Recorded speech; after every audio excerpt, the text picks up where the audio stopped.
Salut à toi et bienvenue sur le podcast Boost ton gîte. Je suis Yann Jarno et je suis freelance dans le marketing et la communication, spécialisé dans les gîtes et les chambres d'hôtes.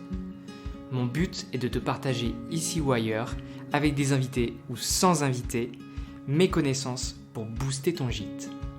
Dans l'épisode précédent, je t'avais promis un épisode sur le nom de domaine. Pour que tu n'attendes pas si tu en as besoin très prochainement, je me suis dit qu'il fallait que je t'enregistre cet épisode rapidement. J'ai décomposé un maximum cet épisode pour que tu puisses comprendre vraiment tous les points qui touchent au nom de domaine. C'est quoi, combien ça coûte, où le réserver et quand, comment le choisir, savoir s'il est disponible à l'achat, peut-on changer de propriétaire ou de nom de domaine. Tu vas sortir de là avec tout ce qu'il faut pour comprendre ce nouveau sujet. Mais avant ça, si tu peux me mettre un petit commentaire sur Apple Podcast et me mettre la note de 5 étoiles, je t'en serais vraiment très reconnaissant. J'essaye de ne pas le dire dans tous les épisodes parce que je vais avoir l'impression de te saouler, mais ça m'aiderait beaucoup à faire rayonner Boost ton gîte. Donc si tu as le temps, merci. Alors, commençons par le commencement. C'est quoi un nom de domaine ? Lorsqu'on achète un nom de domaine, ça consiste à réserver une adresse sur Internet. C'est comme si finalement t'emménageais dans la ville de Google. Cette adresse, elle te permet d'être trouvable par tes clients lorsqu'ils tapent ton URL dans le navigateur. Elle est unique et elle est décomposée en deux parties. La première partie, c'est le domaine. C'est une chaîne de caractères et elle est entièrement personnalisable et elle doit représenter ton service, ton entreprise ou ta marque. Le domaine ne doit pas contenir de caractères spéciaux. Les accents sont autorisés mais très peu utilisés aujourd'hui. Donc si tu veux un conseil, ne le fais pas parce que c'est pas encore un réflexe pour tous les utilisateurs, donc attention. La deuxième partie, c'est l'extension. L'extension, c'est le fameux point à la fin de ton nom de domaine. Ça peut représenter un pays, par exemple avec le .fr pour la France, .be pour la Belgique, .uk pour l'Angleterre, etc., etc. Mais elle peut être aussi générique, comme le .com, le .net ou le .org pour les associations. L'extension peut être aussi régionale, et c'est là qu'on a de la chance, car en Bretagne, on a le .bzh, et en Alsace, il y a le .alsace. Le domaine plus l'extension, ça forme le nom de domaine. Si tu veux une petite anecdote, le .com est l'extension la plus utilisée dans le monde. Maintenant que tu sais ce que c'est un nom de domaine, eh bien, il faut savoir combien ça coûte et où l'acheter.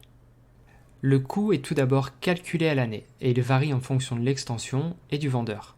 Par exemple, un .fr coûte généralement 7 € hors taxe l'année et 10 € hors taxe pour le .com.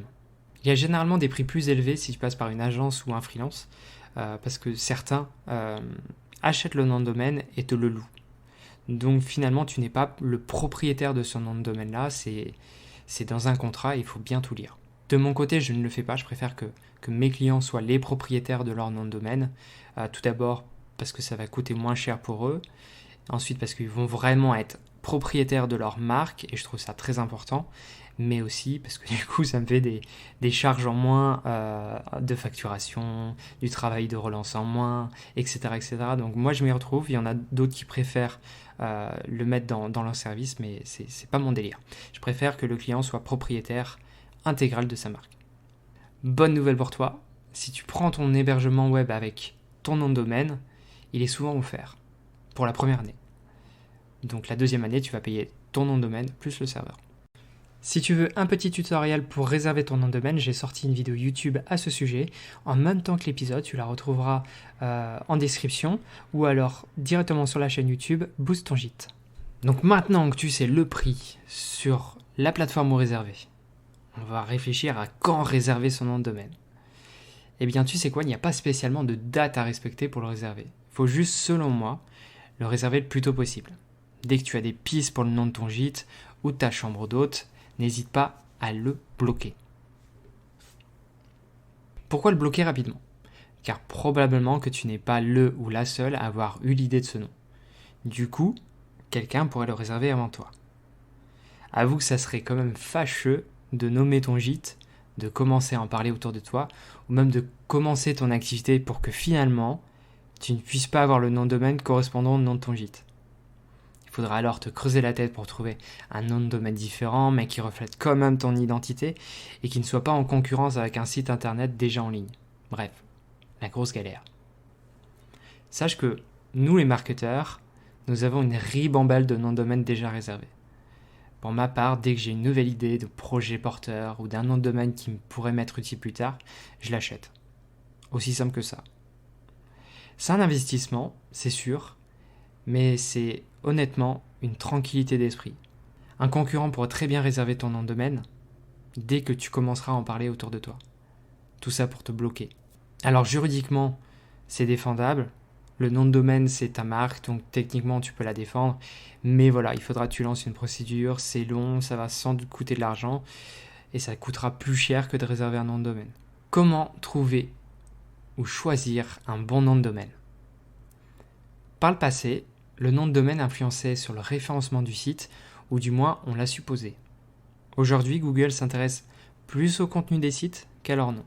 Du coup, pour choisir ton nom de domaine, il faut que tu penses à tes clients et à toi. Je m'explique. Premier conseil, ton nom de domaine doit être parlant et représenter ta marque. C'est une pierre maîtresse de ta communication. Il ne doit pas être trop long, car à taper c'est vite relou. Il ne doit pas être compliqué à épeler. Imagine que tu es au téléphone et que tu épelles ton site pour qu'un client aille réserver son séjour. Tu peux y mettre les fameux tirets du 6. Ça permet d'être plus lisible, mais je t'avoue que esthétiquement, moi je préfère ça. Tu vas sûrement l'inclure dans tes prospectus, tes cartes de visite et autres. Et c'est peut-être une question de goût, mais je préfère yanjarno.com que yann-jarno.com ou boost-ton-gite.com. Voilà, je trouve le tout haché moins harmonieux et personnellement, ça m'évite de préciser à l'oral boost-du6, ton-du6, gite.com. Tu vois où je veux en venir ? Tu peux aussi inclure ta spécificité comme gîte dedans, mais attention, on conseille 2. Peut-être que tu vas avoir un nom long, donc si tu rajoutes gîte, ça sera peut-être encore plus long. Surtout si tu as chambre d'hôte ou hébergement insolite. Ouais, bref, tu m'as compris. Tu peux aussi prendre le mot-clé concernant ta ville, comme l'Escale rennaise, qui a gîte-rennes-location.fr, et ça, c'est aussi une bonne stratégie. Tu peux utiliser des accents depuis quelques années, mais honnêtement, c'est encore très peu utilisé et connu des utilisateurs. Et ça rejoint le point 3. Il ne doit pas être compliqué à épeler. Alors imagine-toi à dire accent, chapeau, bref, c'est encore galère. Et tu rajoutes les tirets en plus, c'est la fête. Autre point, il faut que tu l'aimes, car tu vas l'utiliser et le voir tous les jours. C'est donc important qu'il te plaise pour créer chez toi une dynamique. C'est finalement comme un logo. Autre conseil, tu peux opter pour un .fr si ta clientèle est principalement française. Un .com si tu vas t'adresser à des étrangers ou alors miser sur un .bzh si tu es situé en Bretagne pour renforcer ton appartenance et créer une identité forte. Autre supposition qu'on faisait à l'époque, c'est que l'âge d'un nom de domaine n'influence pas dans le référencement du site. Donc que tu prennes un nom de domaine maintenant ou que tu en aies un qui traîne depuis 10 ans, ça ne devrait pas avoir d'effet. En résumé, il n'y a pas de mauvais nom de domaine. Il y a des pratiques plus communes que d'autres et plus efficaces en marketing et au téléphone. Et dernier conseil pour la route, plus tu fais simple, et mieux tu t'en sortiras. Lorsque certains noms de domaine sont déjà réservés, j'aime bien regarder qui est le propriétaire.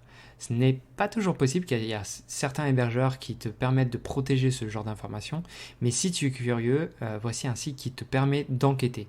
C'est whois, c'est who.is. Tu pourras y voir la première date d'achat du nom de domaine, la dernière fois qu'il a été renouvelé et quand il expire. Si vraiment tu veux ce nom de domaine, tu peux espérer que la personne qui l'a ne le renouvelle pas. Sache que c'est souvent en renouvellement automatique, mais on ne sait jamais.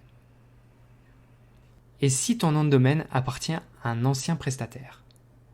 Comme je te l'ai dit, des fois, il arrive que des agences ou des freelances te prennent le nom de domaine et te le louent, techniquement. C'est un cas que je vois beaucoup. Et vous m'avez fait beaucoup de retours sur les abonnements que vous avez signés avec un prestataire où le nom de domaine est réservé par lui. Donc techniquement, il en est le propriétaire et c'est inscrit dans un contrat. Si vous voulez le récupérer, il faut rompre le contrat et faire la demande à cette agence pour que vous puissiez le récupérer. Tu peux demander un changement de propriétaire. Comment transférer et changer de propriétaire ou d'hébergeur ?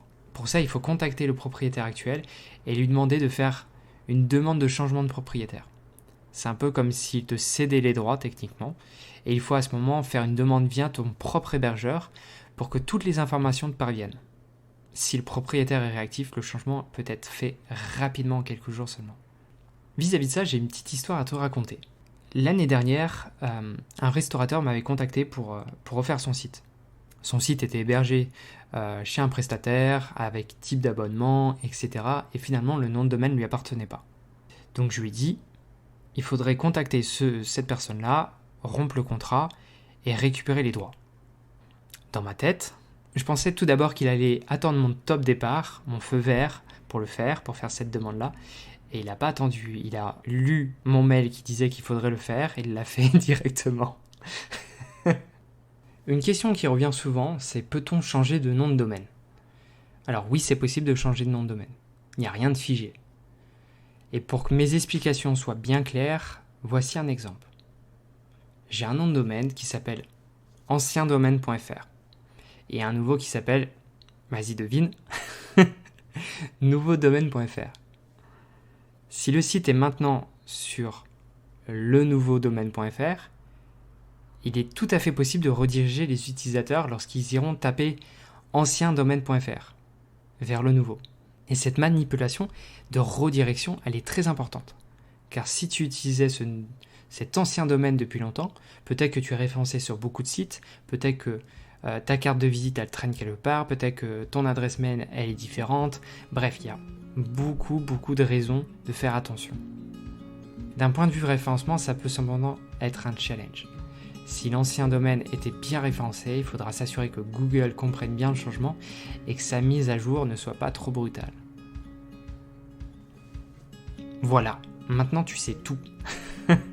J'ai vraiment creusé toutes les parties du nom de domaine pour que tu aies vraiment toutes les informations, que ça soit de la recherche, à la réservation, au changement de propriétaire.